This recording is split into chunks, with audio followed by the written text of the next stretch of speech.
اگر جماعت مسجد میں ہو رہی ہو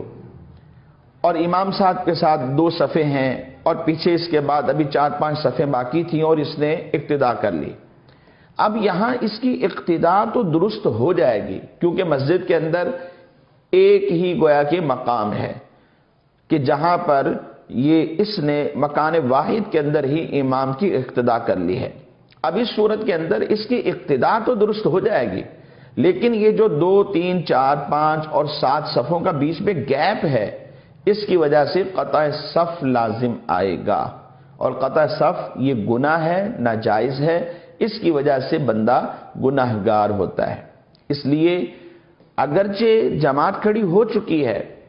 تو پیدل چلیے، آہستہ وقار کے ساتھ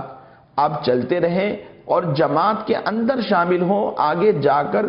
صف میں شامل ہو جائیں جہاں جگہ باقی ہو۔ اگر صف مکمل ہو چکی ہے تو پچھلی صف میں کھڑے ہو جائیں، اگر پچھلی صف میں کہیں جگہ باقی ہے تو وہاں کھڑے ہو جائیں، وہاں بھی اگر جگہ نہ ملے تو پھر تیسری صف میں بھی کھڑے ہو سکتے ہیں۔